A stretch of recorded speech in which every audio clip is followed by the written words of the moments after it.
Hola, aquí estamos en la segunda parte de la lección número 151 del curso de precálculo. En la primera parte de esta lección terminamos viendo cómo evaluar funciones hiperbólicas inversas de números reales. Y vimos un ejemplo donde nos pedían el seno hiperbólico inverso de cierto número real. Y utilizamos dos métodos. El primero fue uno que nos proveía un teorema que nos presentaba 6 fórmulas para determinar los valores de las 6 funciones hiperbólicas inversas. Eran unas fórmulas que envolverían unos logaritmos naturales y unas expresiones un poco elaboradas, ¿verdad? Pero nos daban ese primer ejemplo, evaluar el seno hiperbólico inverso de cierto número real, y utilizamos la fórmula correspondiente a cómo buscar el seno hiperbólico inverso de cierto número real, ¿verdad? Bien, y después que lo hicimos, ¿verdad?, nos dimos cuenta que nuestra calculadora científica, la Texas Instrument 30XA, provee para buscar directamente el valor de las funciones hiperbólicas inversas. ¿Por qué? ¿Y por qué preferimos entonces usar eso? Porque fíjense que si vamos a usar el de las fórmulas, como envuelven unas expresiones elaboradas, para evaluarlas necesitamos la calculadora, y después necesitamos buscar logaritmos naturales de esas expresiones elaboradas que hemos evaluado mediante el uso de la calculadora científica, ¿verdad? Y por lo tanto, en vez de usar la calculadora científica usando la fórmula, mejor usamos la calculadora científica directamente buscando la función hiperbólica inversa correspondiente, como vamos a ver ahora en este segundo ejemplo, y que ya lo hicimos con el primer ejemplo.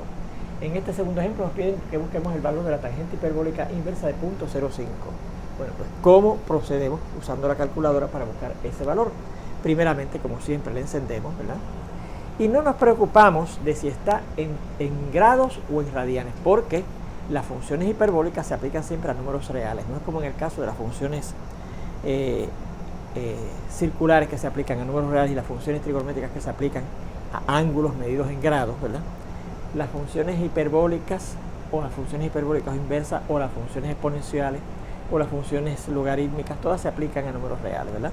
Así que no nos importará si está en grados o en radianes. Eso es si hay diferencia de si estamos evaluando una función circular o una función trigonométrica.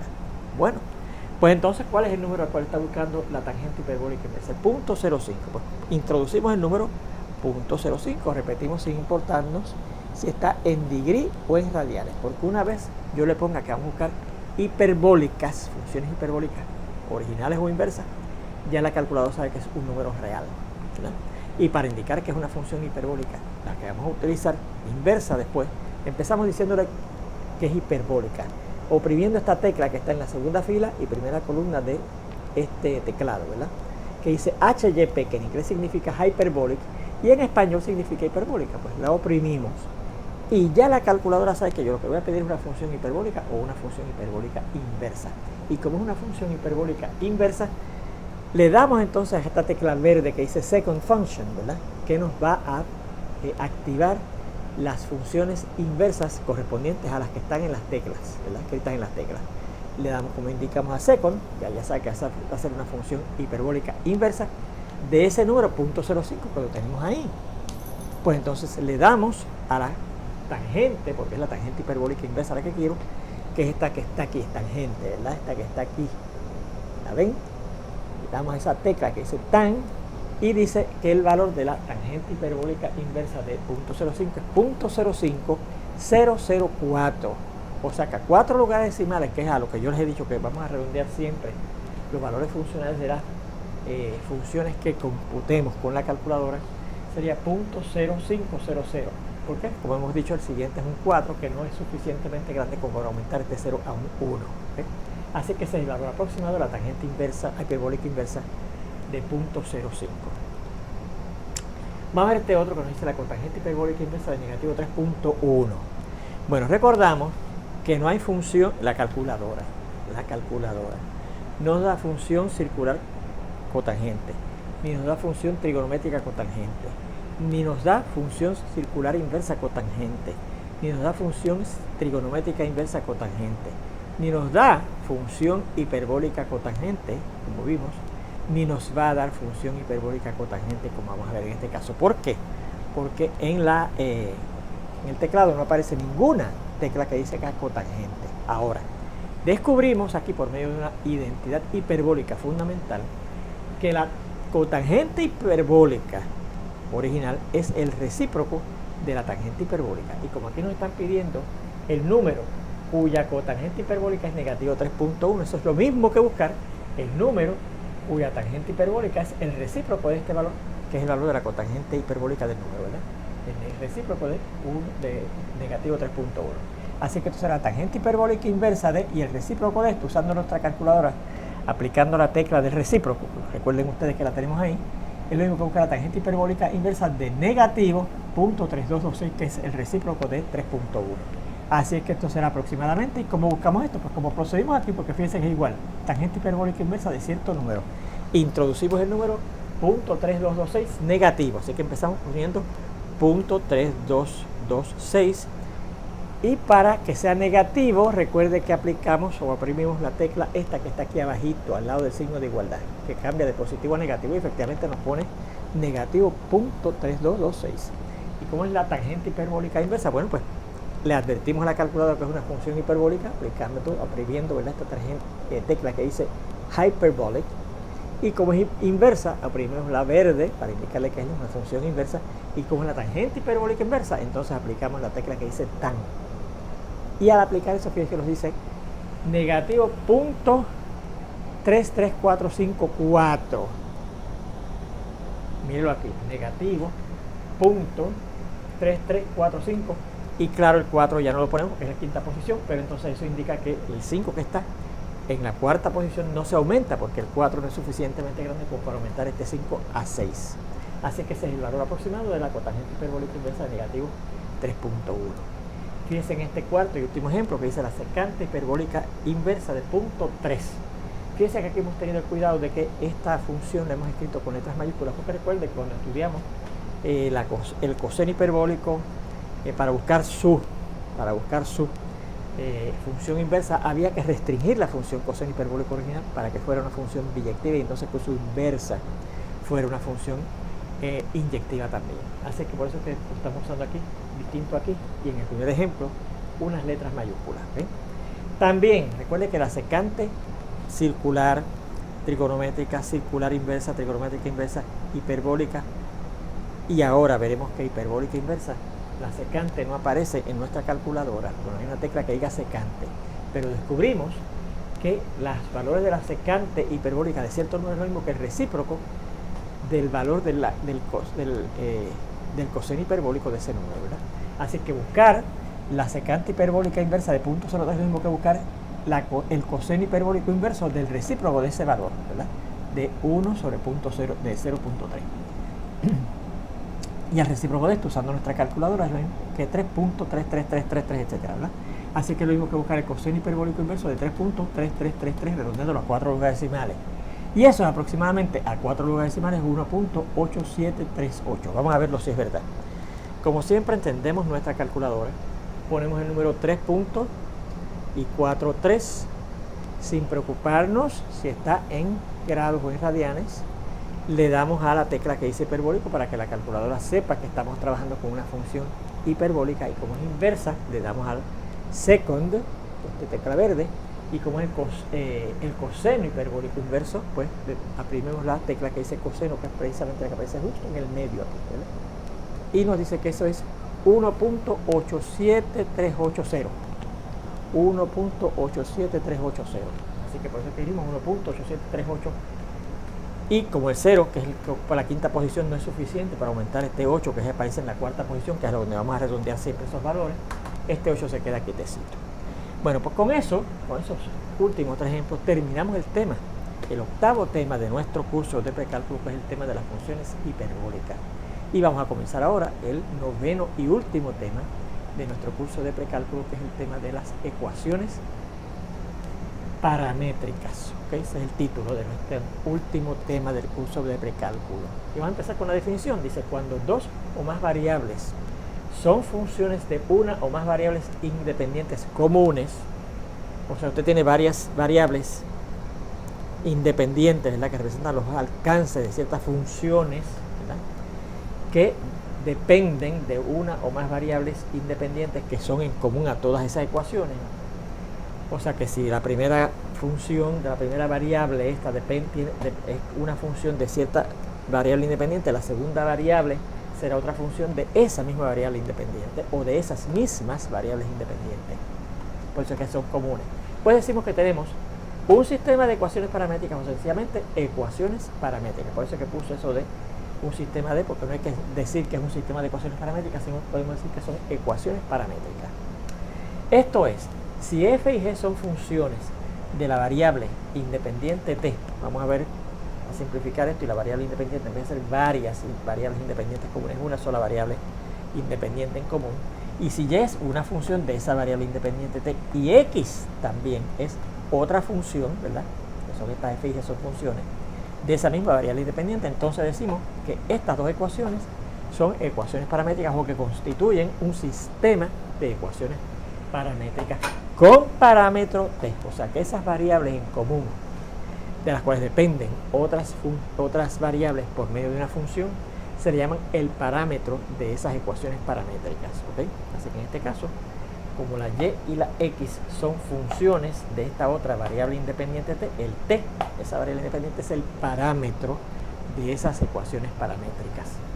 Por ejemplo, mire, aquí tenemos este primer ejemplo donde nos presentan estas dos variables x y y dependiendo de unas funciones de cierta variable independiente en común. Fíjense que la x es la función coseno, será trigonométrica porque esta es una variable griega, ¿verdad? La variable griega z, y la y también es una función trigonométrica de esa misma variable, dependiendo de esa misma variable z griega, ¿verdad? Así que son ecuaciones paramétricas, ¿verdad?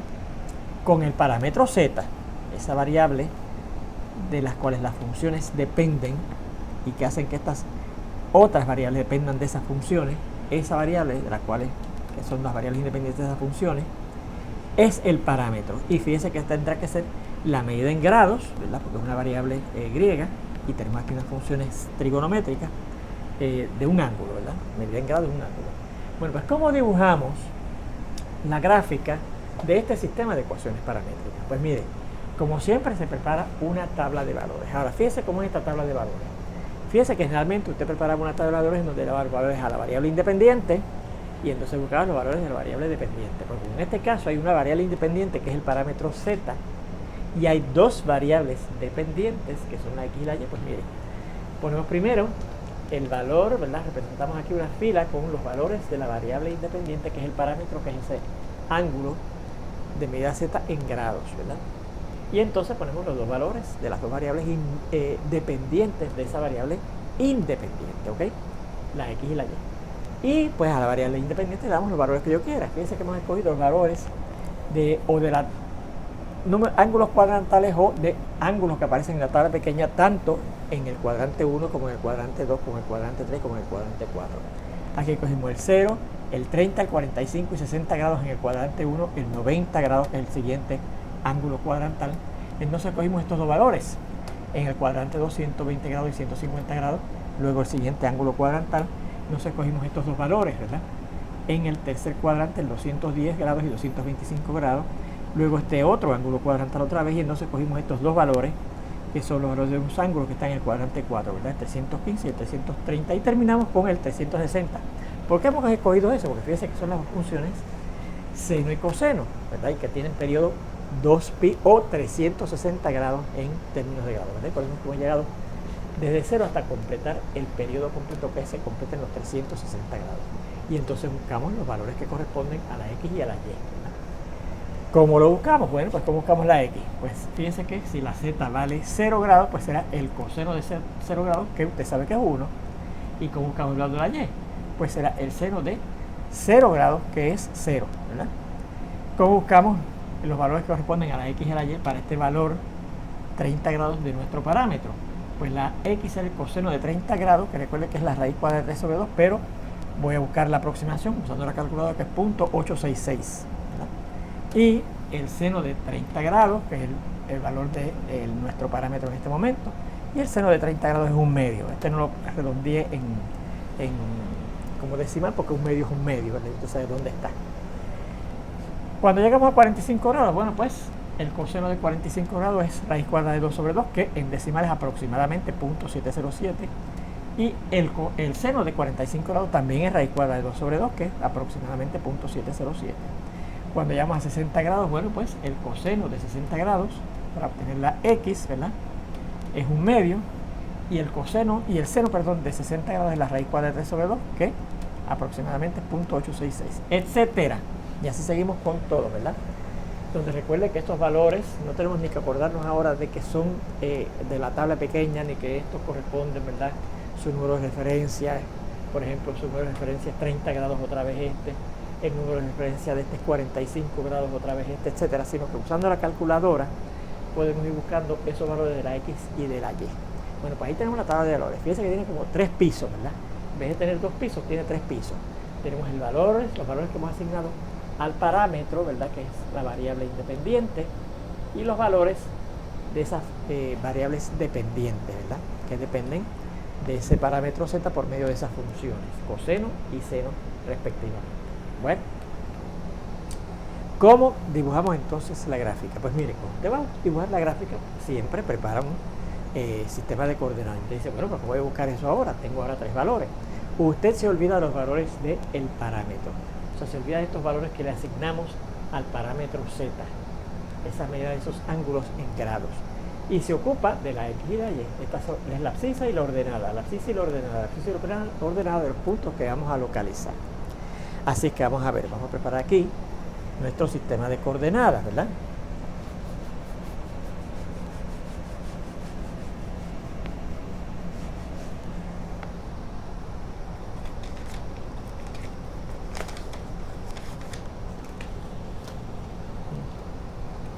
Vamos a ver.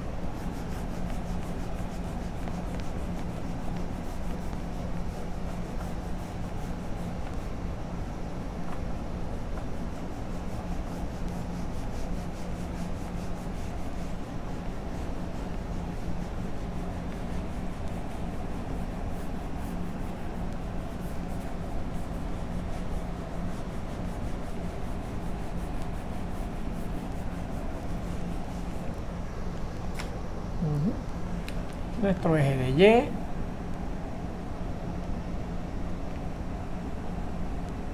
y nuestro eje de X.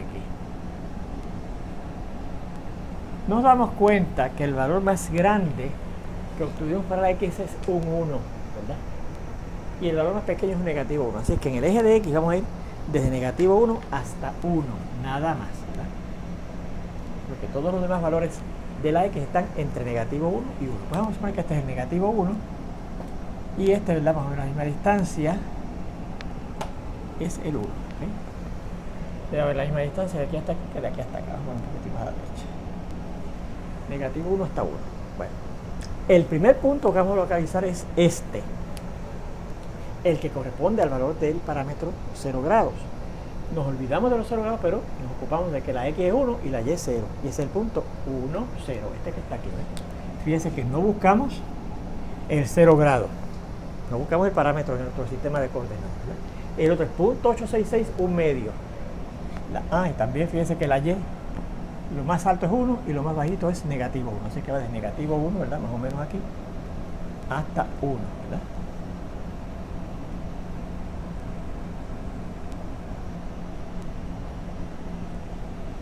Más o menos lo mismo.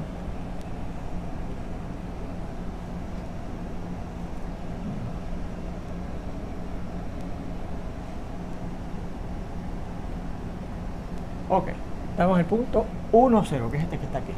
Luego el punto .866 y un medio. .866 es casi .9, el de .866 está aquí y un medio, así que es más o menos aquí, ¿verdad? Más o menos ahí. Luego tiene el punto .707 y .707. .707 es más o menos por aquí, ¿verdad? Y .707 en el eje de Y es más o menos aquí. Luego tiene el punto un medio, .866, un medio que es la mitad de 1, .866 que es casi .9, ¿verdad? Y finalmente tiene punto 0,1, mírenlo aquí, 0,1. Así que fíjense, cuando yo vaya a finalmente, ¿verdad?, a conectar esos puntos con una curva más o menos suave, ¿verdad?, más o menos suave, pues lucirá así, ¿verdad? Esto como que está un poquitín, un medio más o menos aquí. Más o menos así.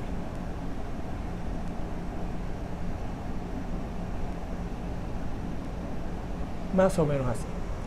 Luego viene el punto, ¿verdad? Ya que tenemos el 0,1, 0,1, tenemos un punto negativo 1 medio, punto 866, así que más o menos a esta altura, negativo 1, 1 medio, ¿verdad? Luego viene negativo punto 866, que es más o menos por aquí, 1 medio es por aquí, punto 866. Bueno, fíjense que por aquí también esto se comporta así, cuando lo vayamos a conectar, ¿verdad? Con una curva suave, viene por aquí más o menos, ¿verdad? Luego viene el punto, ¿verdad? Negativo 1, 0, que es este que está aquí. Luego está el negativo punto 866, negativo punto 866 y negativo 1 medio en el eje de Y, ¿verdad? Más o menos por aquí. Luego viene el punto negativo punto 707, que es más o menos por aquí, y negativo punto 707, que es más o menos por aquí. Y luego viene el punto 0, negativo 1, que es este que está aquí. 0, negativo 1. Y por aquí, si usted continúa conectando esos puntos con una curva suave, verá que la curva viene más o menos así. Finalmente viene el punto 707, que es más o menos por aquí, ¿verdad? Punto 707 y negativo punto 707, más o menos por aquí. Luego viene el punto 866 y negativo 1 medio, más o menos por aquí, ¿verdad? Perdón. Negativo punto 866 y negativo 1 medio, ¿verdad? Por aquí.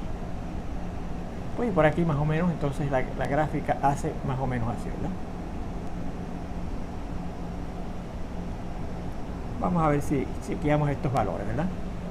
El punto 707, que es positivo, más o menos por aquí, y negativo punto 707, que es más o menos aquí, sí, es más o menos aquí. Y el punto 866, que es más o menos aquí, y negativo 1 medio, que es más o menos aquí, ¿ok? Así es que ahí tenemos, ¿verdad? ¿Qué observamos? ¿Qué gráfica se generó? Pues yo diría que es un círculo con centro en el origen y radio 1. El círculo unitario. Qué curioso, ¿verdad que sí? Fíjense que no debe estar tan extraño, porque fíjense que los puntos en el círculo unitario, los puntos con coordenadas x, y, la x era el coseno del ángulo ese central y la y era el seno de ese ángulo central. Así que fíjense que efectivamente esas ecuaciones paramétricas generan el círculo unitario. Y recuerde que la ecuación del círculo unitario era x cuadrado más y cuadrado igual a 1. Así que vamos a hacer esas observaciones. Notamos que nuestra gráfica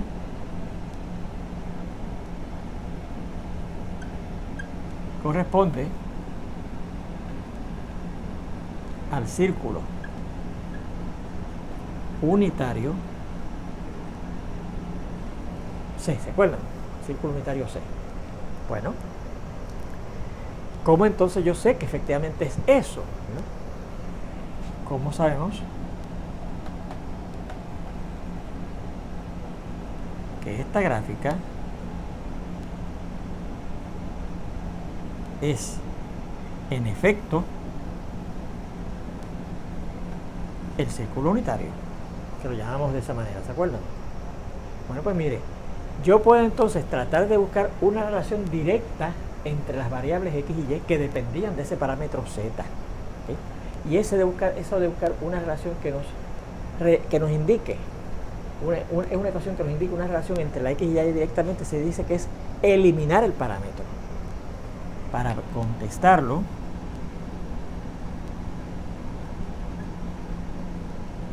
procuramos eliminar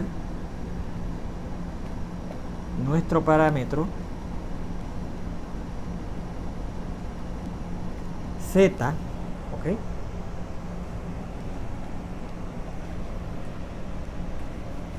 Para ver una relación directa entre las variables x y y, que son las que dependen del parámetro z.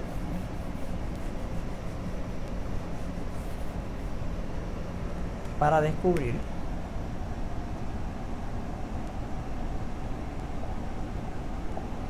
una relación, y con eso significa significamos una ecuación directa entre las variables X y Y. ¿Ok? ¿Cómo lo hacemos? Bueno, recordamos lo siguiente. Recuerde que la X aquí decíamos que era el coseno de Z, ¿verdad? Borré aquí las ecuaciones, pero las voy a poner aquí un momentito, ¿ok?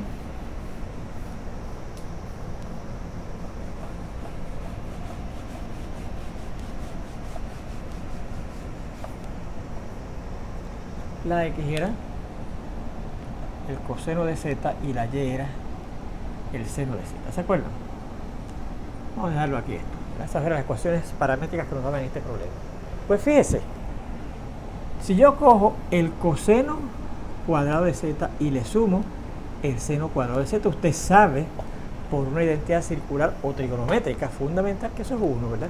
Es la primera identidad fundamental pitagórica, que el seno cuadrado más el coseno cuadrado, no importa el orden, es 1. Pero el coseno, ¿qué es? La X, o sea que aquí en vez de coseno yo puedo poner X, y esa X está como al cuadrado.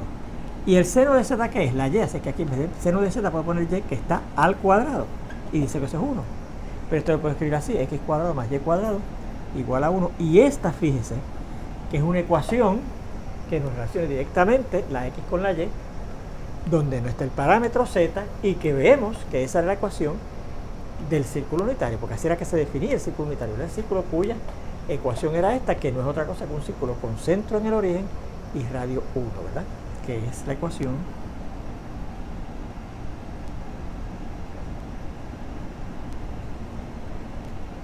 de C, del círculo unitario, como la conocíamos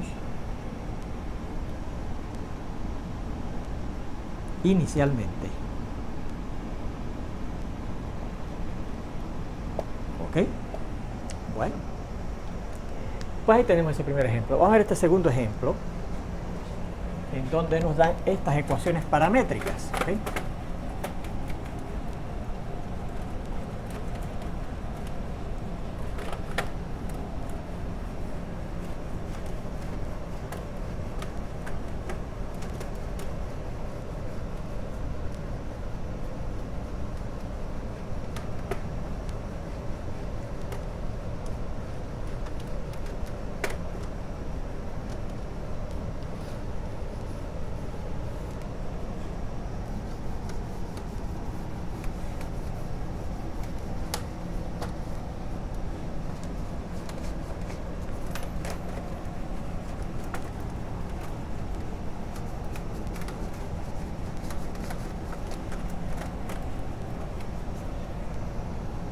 Bien, fíjense en este segundo ejemplo que tenemos aquí. Dice X igual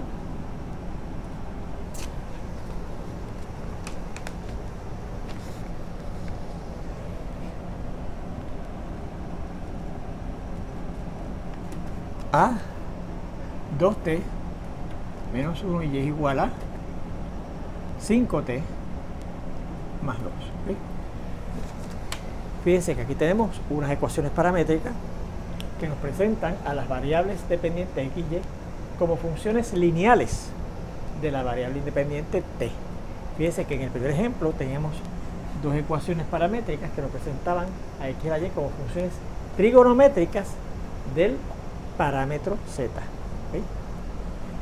Bien, pues hacemos lo mismo que ahorita, ¿verdad? ¿Cómo preparamos la gráfica, verdad?